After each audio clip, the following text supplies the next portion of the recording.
Lórí Facebook, lórí YouTube,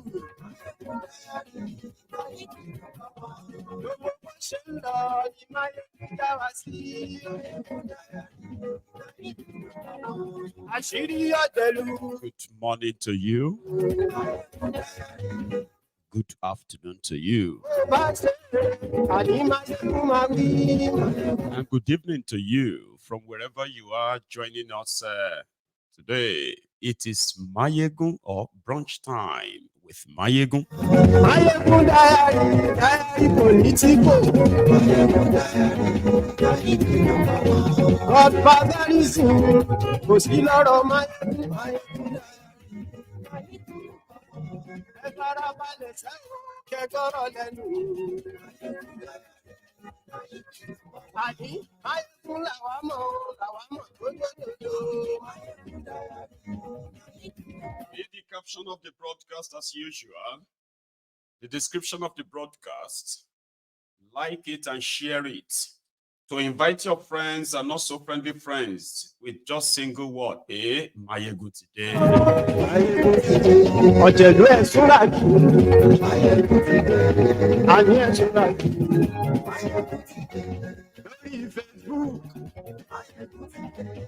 Àní ẹ̀ súnra. The Dangote Refinery scam. It's a gift that keeps giving.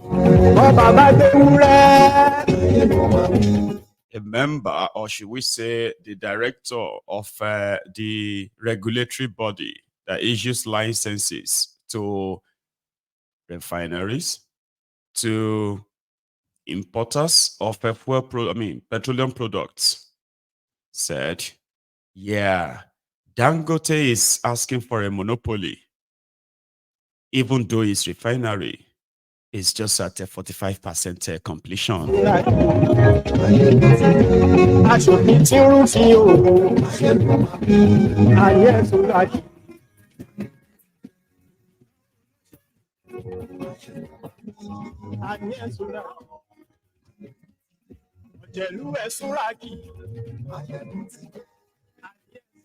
There is much that I didn't actually list listed as part of the description. You share it, I will unravel them soon.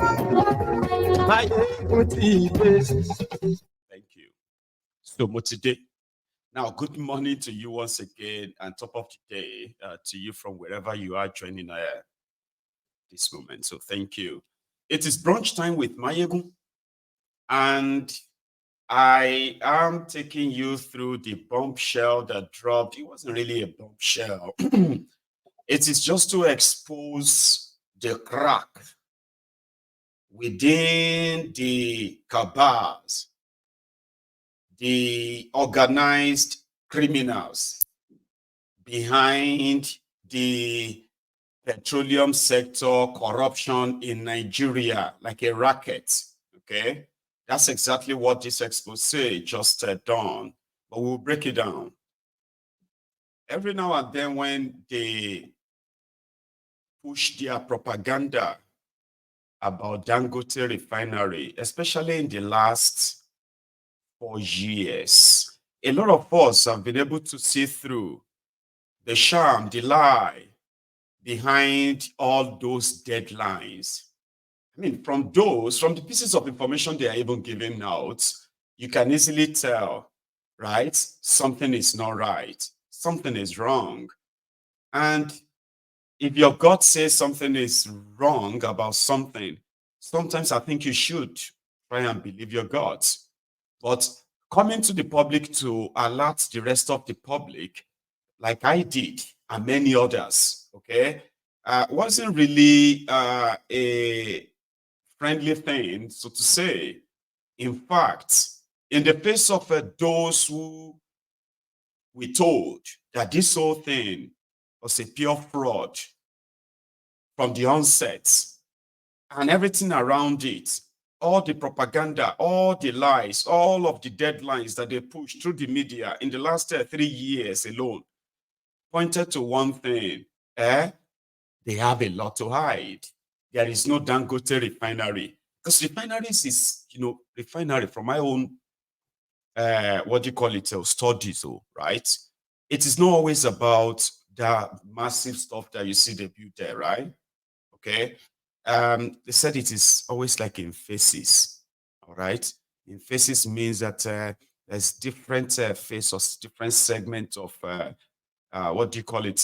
product refining in a refinery, okay? So which simply means that before you can say you have 600,000 capacity refinery, okay? I want to build a 600,000 barrels a day capacity refinery.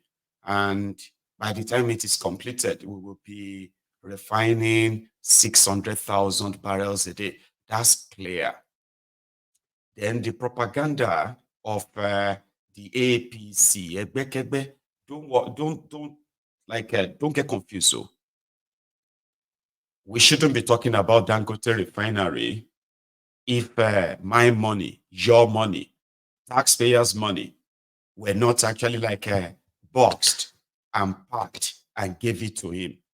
Nearly $10 billion of Nigeria money, right, was given to him. That is why we are having this chat. And that is why Dangote Refinery, that was supposed to be a private business, has become a public business. Now, my business, and it should be your business. So when we raised the alarm on the fraud that they were perpetuating, the money laundering they were perpetuating, right, through the Dangote Refinery by the Boko Haram's government, some of you have probably come to know better now, possibly called people like myself enemy of Nigeria, who doesn't want anything better for Nigeria. And all I was actually exposing is the robbery, the economic sabotage, the economic destruction, which eventually led to the destruction of lives and properties of the ordinary Nigerians who probably have no idea that this was going on. So let's break it down.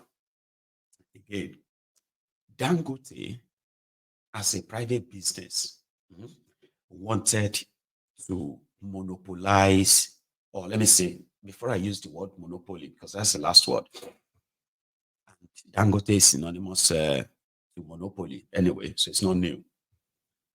Nigeria was doling out billions of dollars just to pay for subsidy fuel importation to Nigeria. So Dangote showed interest and saw an opportunity to have a slice of the pie. In the process, he put together a business idea that will be so good to investors as well as to the government. By saying, I could save you a lot of money instead of paying this amount of money for fuel subsidy importation and all of that stuff.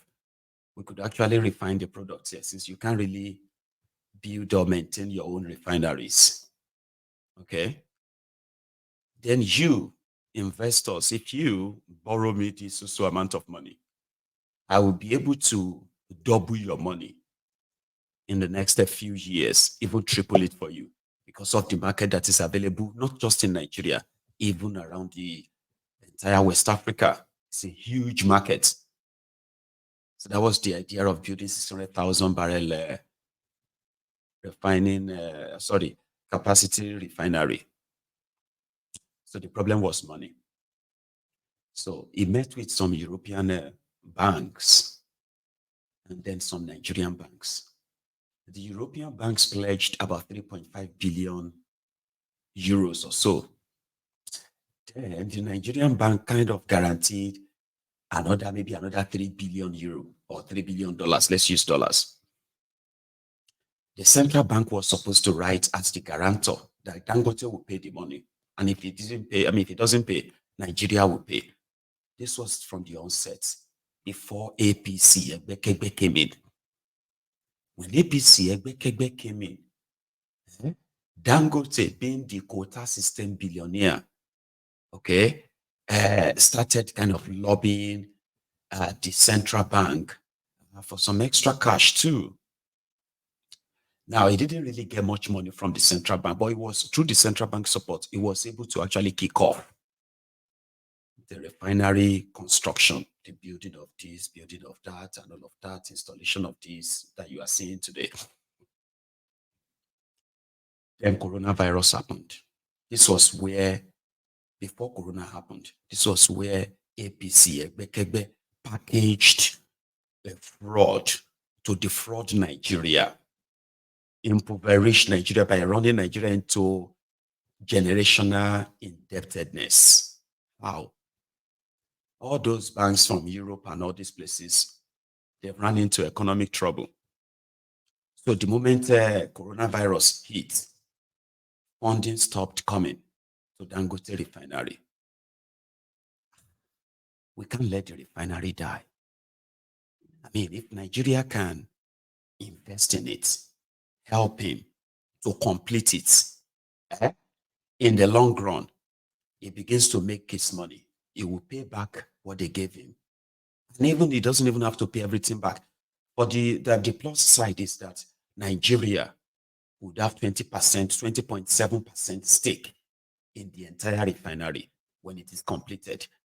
This was where they had to now come public because they now have stake in it. Through the NNPC, the Central Bank of Nigeria, via the NNPC, they ferried over $9 billion to Dangote in a space of 2 years. That was how they started giving deadlines. But from the findings, from the studies, right, a refinery can experience, it's called engineering commissioning, which means if you complete this section today, it doesn't mean that you can't start producing. But there are still other sections that you have to complete, all right, before you can say this is the capacity. You can say, okay, we've completed this section that can actually refine AGO, that is a diesel, okay?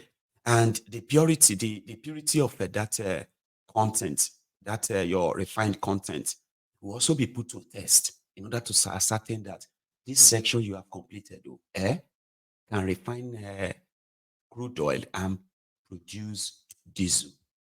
So what happened to others? It simply means you will transfer them to another, what do you call it, another plant, right?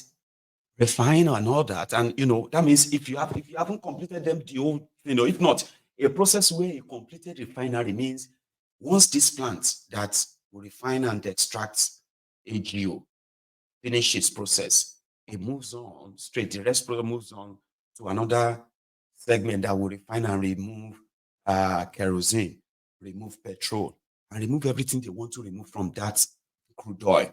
It's a process. Dangote Refinery completed a plant. APC, Egbekegbe, they decided to throw a party. 2 times, Bokuwari went to Dangote refineries to what? To cut ribbons. They all know or knew that the refinery is not completed. But because they needed something, right, to show as if to say it's an achievement of Bokuwari, right? Not until the day of the commissioning, Bokuwari's government, through Emefiole, they never mentioned giving Dangote over $9 billion for its refinery. They never mentioned it until last year. And guess what? They said the Dangote Refinery, apart from all the data, I don't want to take you back to all the, it will start working in July 2021, in December 2022, in April 2023, in August 2023. I don't want to take you back to all of that, but I'm taking you back to May 2023. Emefiole,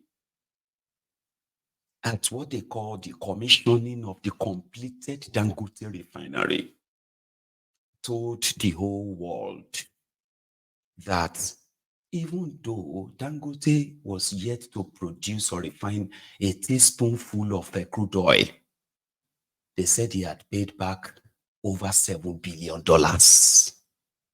He only had just about 2 point something billion to pay back. Last week, Dangote came out to say Nigeria's share in its refinery is no longer 20.7%. It is now just 7.3%. Damn.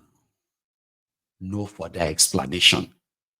So they've run a scam on Nigerians, and somehow, something has cracked. Because everybody was playing along.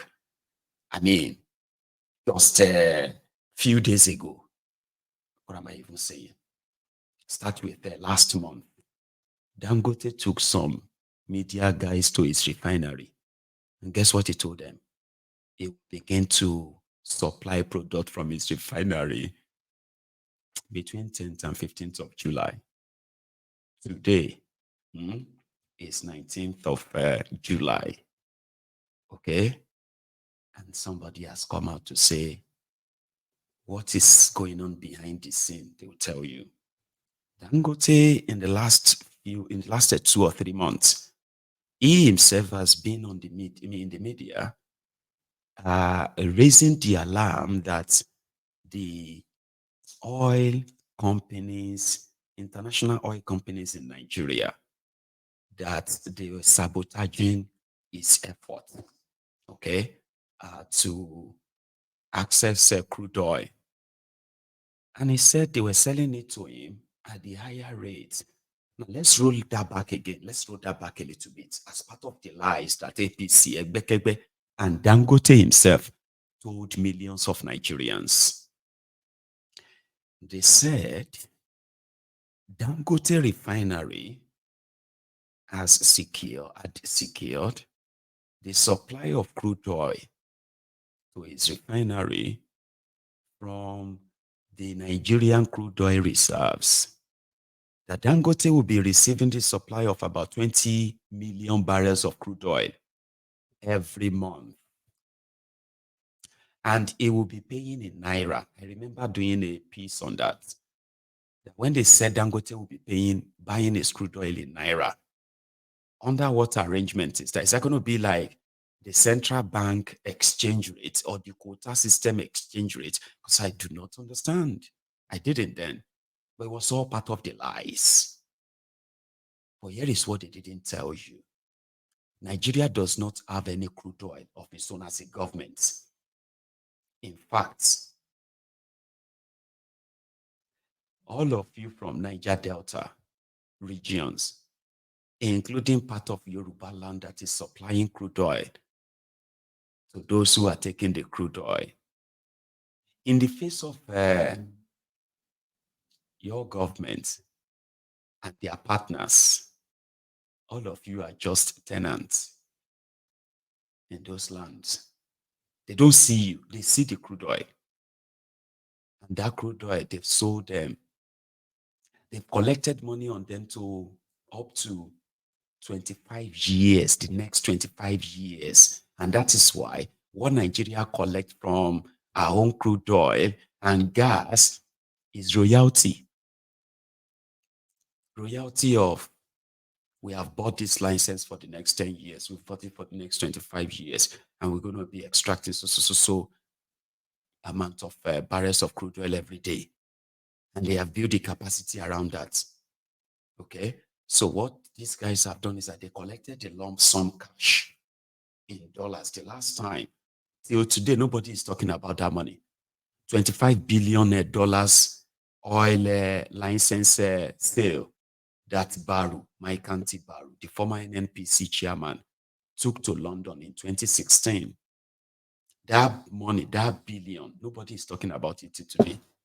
And guess what? Because of part of that, Dangote can't have access to Nigeria crude oil, except if those people who are extracting it chooses to sell it to him.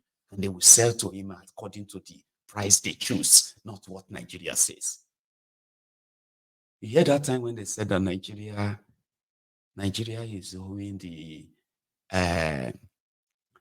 the crude supplier or so to the Nigerian electricity plants. How many of you remember that?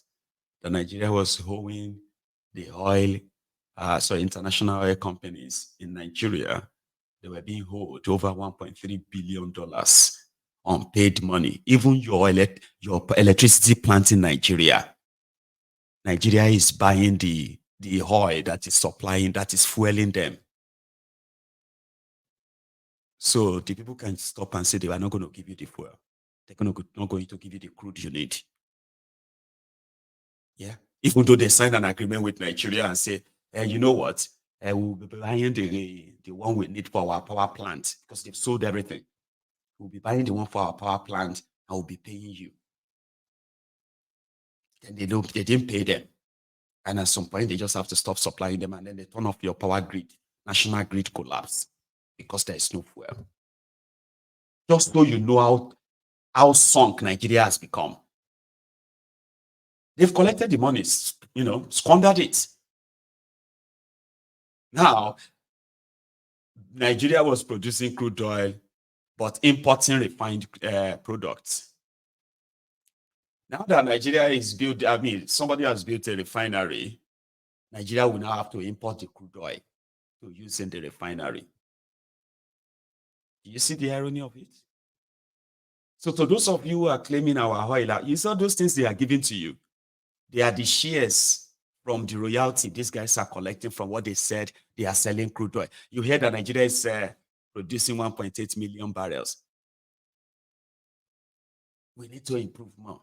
You know why they want to improve more? It's because maybe that would then give them to say, okay, now that, we have made the expected, agreed this thing, can you increase more money for us?